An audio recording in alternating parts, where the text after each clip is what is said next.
Bismillahirrahmanirrahim. Assalamualaikum warahmatullahi wabarakatuh. Waalaikumsalam Waalaikumsalam warahmatullahi warahmatullahi wabarakatuh.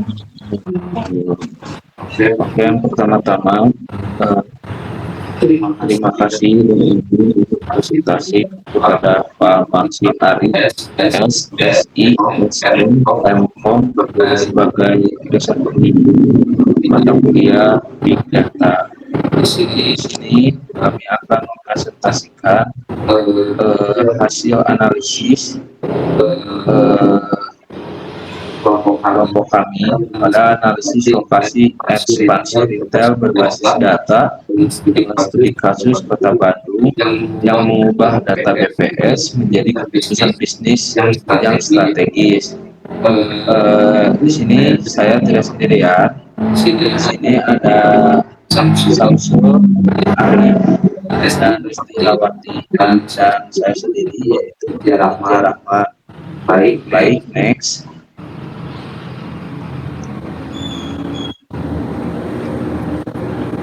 Oke, untuk materi yang pertama akan disampaikan oleh rekan saya. Baik, saya Resti Rawati akan melanjutkan.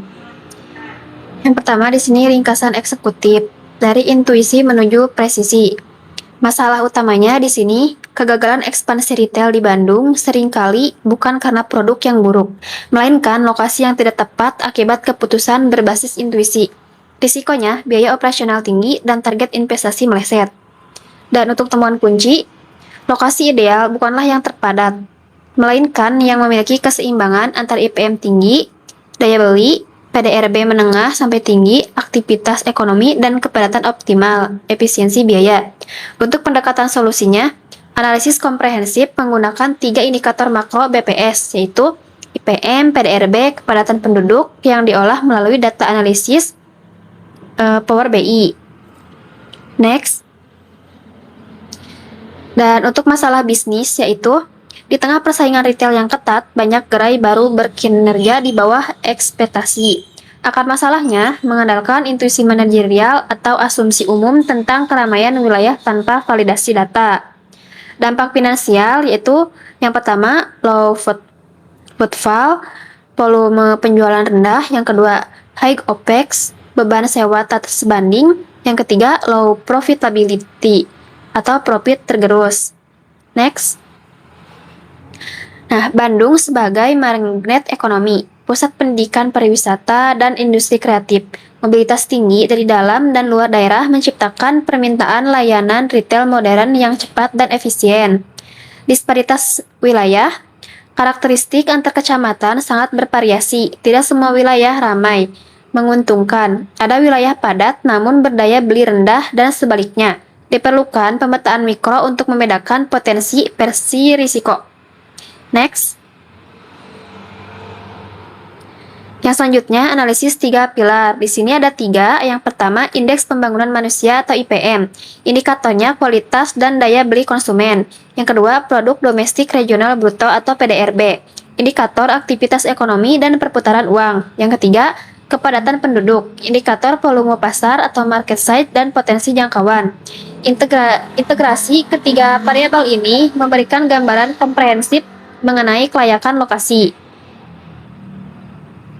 Yang selanjutnya, validasi dan pemodelan data.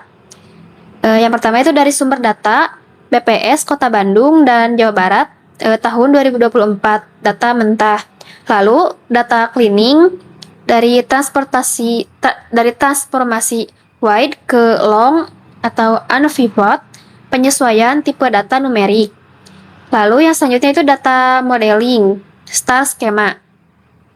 Yaitu ada patch tabel dan nilai PDRB, jumlah penduduk, dan komponen IPM. Lalu dimension table, ada wilayah, kecamatan, sektor usaha, dan demografi. Dan menghasilkan insight ready Power BI, data bersih, valid, dan siap untuk visualisasi diagnostik. Yang selanjutnya akan dijelaskan oleh rekan saya. Baik, untuk selanjutnya, perkenalkan nama saya M. Samsul. Untuk materi selanjutnya yaitu analisis IPM sebagai indikator utama daya beli. Tingginya IPM di Bandung bukan hanya soal pendidikan, tapi didorong oleh kemampuan ekonomi. Implikasinya yaitu wilayah dengan IPM tinggi mencerminkan target pasar dengan disposable income yang stabil. Di sini kita bisa melihat untuk evidence yaitu 89,48% kontribusi terhadap pembentukan IPM ini di Kota Bandung ini ada yang pertama pengeluaran real per kapita sebanyak 89,48%, kemudian umur harapan hidup 10,31%, harapan lama sekolah 3,5% dan rata-rata lama sekolah 0,7%. Komponen kesehatan dan pendidikan menunjukkan kualitas SDM yang mendukung keberlangsungan aktivitas ekonomi jangka panjang. Kemudian ada analisis PDRB mengikuti arus ulang. Kota konsumsi bukan produksi. Bandung adalah kota konsumsi dan jasa. Ekonomi digerakkan oleh aktivitas belanja. Lokasi dengan PDRB tinggi menandakan adanya ekosistem komersial yang sudah matang, pusat perputaran uang, bukan sekedar pemukiman tidur. Di sini ada data kontribusi sektor terhadap PDRB Kota Bandung. Yang pertama ada perdagangan besar dan eceran, kurang lebih 50%, dan industri pengolahan 10%, informasi komunikasi 8%, dan jasa keuangan 7%. Di sini dengan warna yang berbeda, perdagangan besar dan yang warna abu yaitu jasa keuangan. Kemudian ada analisis kepadatan, yaitu mencari optimal bukan maksimal. Konsep semakin padat, semakin baik tidak selalu berlaku dalam retail. Terdapat titik jenuh di mana biaya operasional dan kompetisi menggerus profitabilitas. Target kita adalah kepadatan optimal. Dominasi penduduk usia produktif memberikan potensi konsumsi tinggi. Di sini ada grafik dengan garis vertikal dari low ke high dan kepadatan penduduk garis horizontal. Kita bisa lihat populasi cukup padat untuk volume penjualan kompetisi terkendali, optimal density, high cost and saturation. Positif, konsentrasi konsumsi tinggi, akses mudah.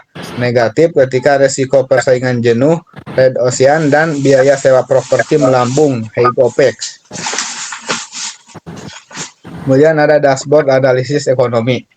Dashboard ini menyatukan data ekonomi yaitu PDRB, kualitas hidup, IPM, dan demografi populasi dalam satu tampilan terintegrasi.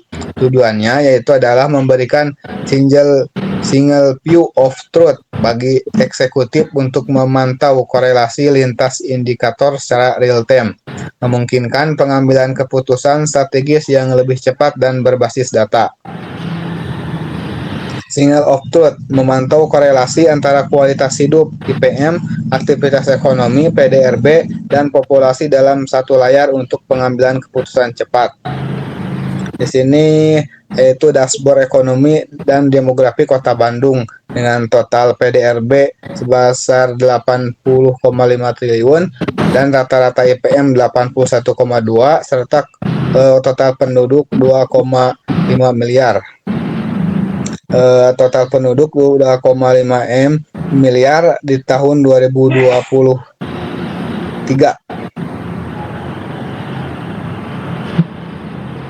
Kemudian yang selanjutnya itu ada matriks keputusan strategis. Analisis keputusan strategis ini mengintegrasikan data IPM, PDRB, dan kepadatan untuk mengidentifikasi zona prioritas ekspansi dan memitigasi risiko pasar. Yaitu evidence zona prioritas utama green atau blue high grade. Kriteria IPM tinggi plus PDRB menengah atau tinggi, kepadatan optimal. Indikasi daya beli kuat dan pasar stabil, risiko moderat, dan potensi pertumbuhan tinggi. Kemudian ada zona waspada atau orange atau red high grade. Risiko A, kepadatan ekstrim memicu biaya operasional, sewa mungkin terlalu tinggi. Kemudian risiko B, IPM rendah, risiko volume penjualan tinggi tapi nilai keranjang belanja basket size itu rendah. Fokus ekspansi pada kecamatan yang menyeimbangkan ketiga faktor ini untuk memitigasi resiko. Baik, selanjutnya akan disampaikan oleh rekan saya.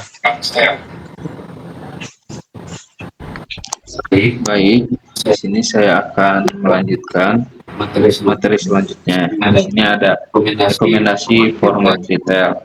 Di sini terbagi jadi 3 ya teman-teman. Jadi di sini menyesuaikan format dengan karakter ekonomi di Bandung atau dominasi dan jasa dan perdagangan. Yang pertama ada convenience store atau minimarket dan rekomendasi menangkap kebutuhan belanja cepat di era padat penduduk dan mobile, apalagi di Bandung yang sedang ramai dan ramai. Jadi minimarket itu sangat disarankan. Pertama ada specialty store atau recommended menargetkan segmen spesifik di area dengan IPM tinggi, daya beli yang premium, sangat cocok di Kota Bandung.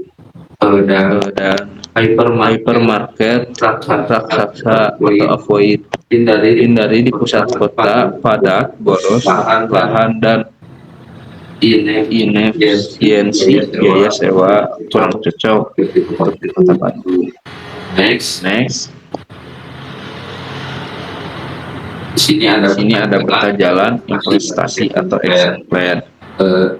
Aisyahnya di sini peta jalan ini dirancang untuk memadu eksekusi kebijakan strategis melalui pendekatan 3 tahap yang sistematis, dimulai dengan analisis data makro, diikuti oleh validasi lapangan, dan diakhiri dengan pematangan kinerja yang berkelanjutan untuk memastikan adaptasi yang tepat terhadap pasar perubahan pasar. Yang pertama ada filter makro atau data. Gunakan dashboard untuk menyaring kecamatan dengan IPM tinggi dan PDRB stabil. Kedua ada survei mikro atau lapangan, validasi perilaku konsumen, pola lalu lintas, dan cek kompetitor fisik di lokasi hasil filter. Yang ketiga ada monitoring atau berkelanjutan, update data BPS secara berkala dalam sistem untuk melihat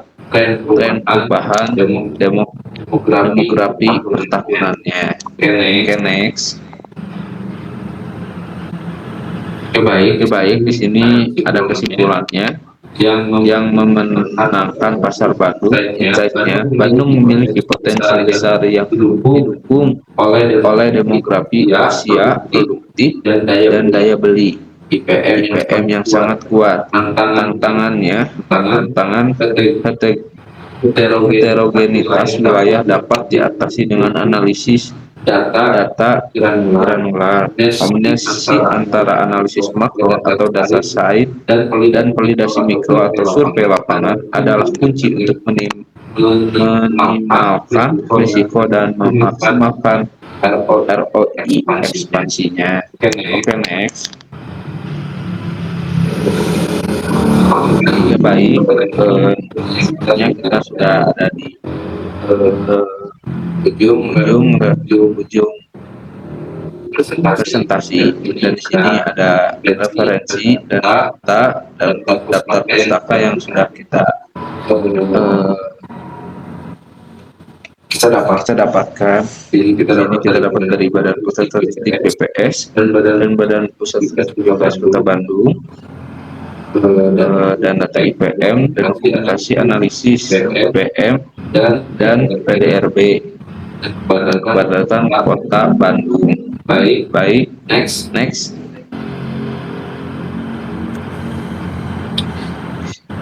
Oke.